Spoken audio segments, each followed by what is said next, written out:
My channel most simple লাইফস্টাইলে। আজকে পয়লা বৈশাখ, তো তোমাদের সবাইকে পয়লা বৈশাখে অনেক অনেক অনেক শুভেচ্ছা।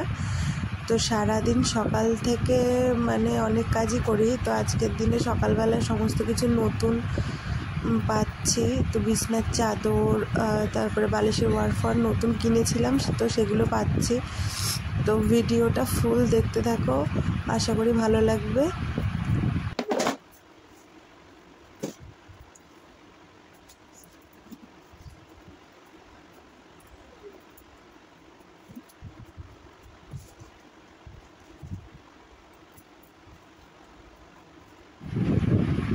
তো এখানে একটা চাদর আগের দিন আমার বর কিনে নিয়ে এসেছিলো, তো সেই চাদরটাই পাচ্ছি।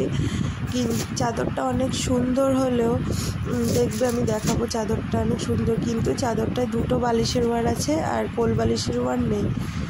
তো কোল বালিশের ওয়ার নেই, তার জন্য একটু খারাপ লাগছিলো, কিন্তু চাদরটা খুবই সুন্দর। দেখো তোমাদের কীরকম লাগছে কমেন্টসে বলো।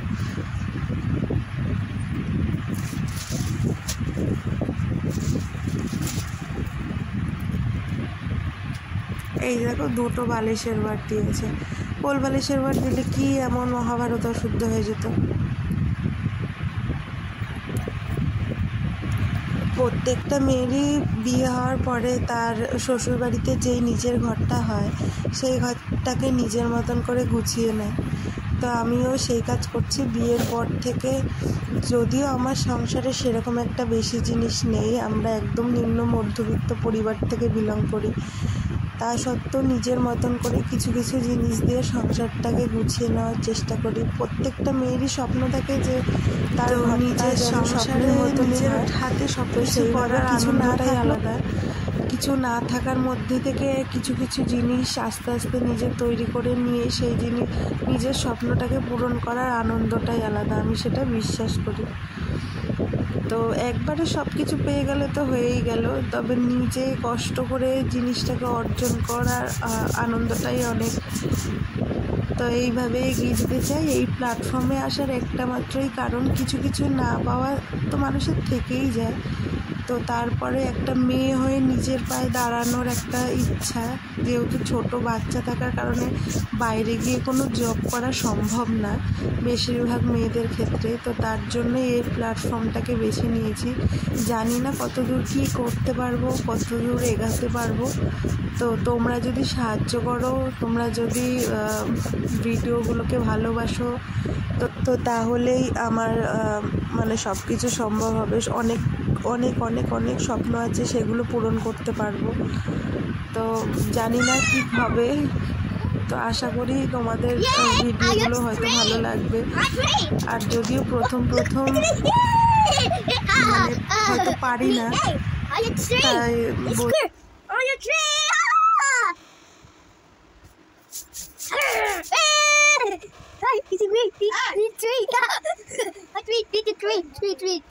It's oh yeah, a tweet.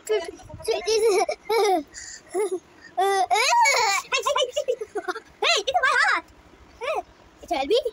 Oh no, it's a baby. Oh yeah. তো এইদিকে সমস্ত কাজবাজ সেরে চলে এসেছি ছেলেকে পড়তে বসাতে। ওদিকে চাটাও খাওয়া হয়ে গেছে, ছেলেকে খাওয়ানো হয়ে গেছে। যখন আগে ওই রকম করলো ক্যামেরার সামনে এসে, তখনও ব্রাশ করে এসছে বাইরের থেকে। তো একা একাই এখন ব্রাশ করতে দিই, আমি করিয়ে দিই না। যত যাই হোক, বড় হলে না সেই অভ্যাসটা একদম থেকেই যায় যে মা সব কিছু করে দেবে। আমার ছেলে এখনও একা একা খেতে পারে না, ওকে খাইয়ে দিতে হয়। দুধটা শুধু তবুও একা একা খেতে পারে, আর কোনো কিছুই একা একা খেতে পারে না। তো এদিকে পড়তে বসিয়েছি ঠিকই, কিন্তু এই যে ক্যামেরাটা অন করেছি তার জন্য তার দিকে তাকিয়ে আছে। দুষ্টু বাচ্চাদের আমি মোটামুটি আমার মনে হয় যে প্রত্যেকটা বাচ্চা, যেই বাচ্চা দুষ্ট হয় তারা এরকমই হয়। তাদের ব্রেন ভালো হলেও ব্রেন কাজে লাগাতে পারে না, এত দুষ্টামির দিকে মন থাকে। তো এদিকে তাকিয়ে রয়েছে। তারপরে যখন এইবার আমি ক্যামেরাটা অন করলাম, তখন দেখেনি আর কি ক্যামেরাটা অন করেছি যে, তার জন্য মন দিয়ে পড়ছে। মন দিয়ে পড়লে কিছুটা পারে, আর যখন মন দিয়ে পড়ে না তখন তো এদিক ওদিক করতে থাকে। কার কার বাচ্চা এরকম একটুখানি কমেন্টস করে জানিও। আর এর প্রতিকার কীভাবে করতে হয়, একটু দুরন্ত বাচ্চাকে শান্ত করা, সেটাও আমাকে জানিও। হয়তো আমাদের মেনটেনেন্সেও কিছু ভুল থাকতে পারে। তো তারপরে ওর বাবা ঘুম থেকে ওঠার আগে আমার বাবা এদিকে বাজার দিয়ে গেছিলো মাছ আর হচ্ছে মাংস বাজার দিয়ে গেছিলো। তারপরে মাছ আর ভাত হয়ে গেছিলো, তারপরে মাংস বসিয়েছিলাম। শাশুড়ি একটু বললাম যে ভিডিও করে দাও, তো বাকিটা ইতিহাস তোমরা নিজের চোখে দেখতে পাচ্ছ। ফোনটাকে যে উল্টো ধরে দিয়েছে আমি নিজেও জানি না। তারপরে দেখো উল্টোভাবে আমি নিজেও বুঝতে পারিনি, প্রথমে দিয়েছিলাম শাশুড়ি মাকে, তারপরে উল্টো করে ভিডিও মানে করছি, তা বুঝতেও পারিনি যে উল্টো ভিডিও হচ্ছে। তো যাই হোক দেখো ঘরটা পুরো উল্টো লাগছে। ই বাবা উল্টা ধরায় দিছে আমারে, সত্যি।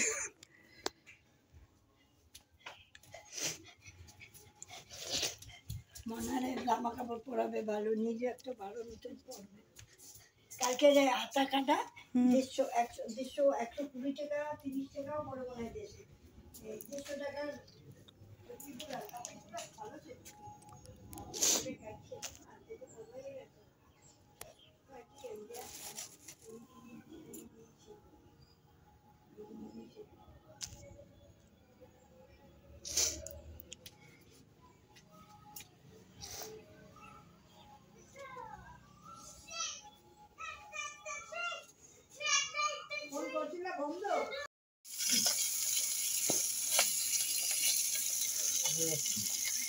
এখানে আমি পেঁয়াজ ভাজি, মাংস বসাবো। এখানে মাংসটা একটু হালকা ভেজে রেখে দিয়েছি, আলু ভাজা হয়ে গেছে, এখানে মাংসের মশলা রেডি হয়ে গেছে।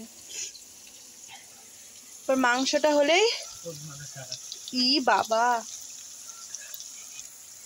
মাংসটা হলেই রান্না কমপ্লিট। তারপরে স্নান করে পুজো দিয়ে খাওয়া দাওয়া হবে।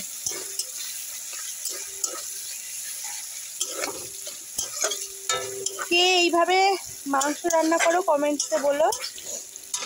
মাংসটা আগে ভেজে নিয়ে আমি তারা এত কমেন্টস করো কি কারণে? হ্যাঁ কেন? দাড়ি কাটতে বসে আর একজন।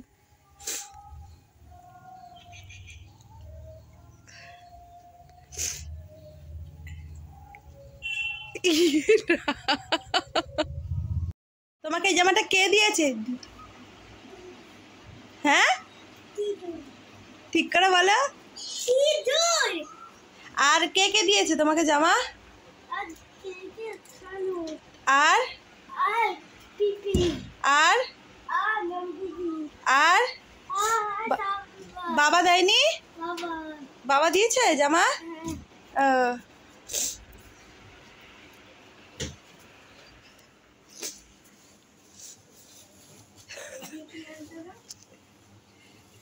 তুমি কি করো?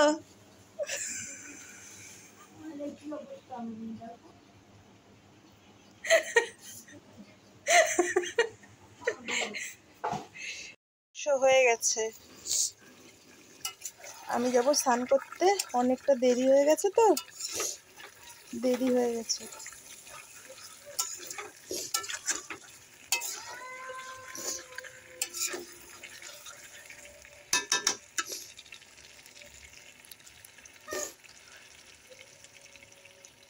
আর এদিকে পুজো দিয়ে দিয়েছে আমার বর, পুজো দিয়েছে, দিচ্ছে, এখনো হয়নি দেওয়া পুরোপুরি। আবার ফিরে এসছি মাংসর কাছে, দেখা হচ্ছে খাওয়া দাওয়ার সময়।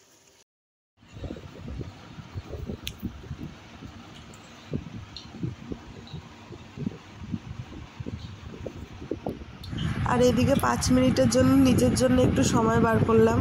তো অনেক দিন মানে রূপচর্চা করা হয় না ঠিকই। তো এদিকে একটা অরিফ্লেমের একটা মাস্ক ব্যবহার করলাম। খাওয়া শুরু হয়ে গেছে। তারপরে এদিকে খাচ্ছ তুমি? পাচন কালকে মা পাঠিয়েছিল পাচন সংক্রান্তির দিনে, সেই পাচন বরবটি আলু ভাজা আর মাছের ঝোল আর যে চিকেন কষা।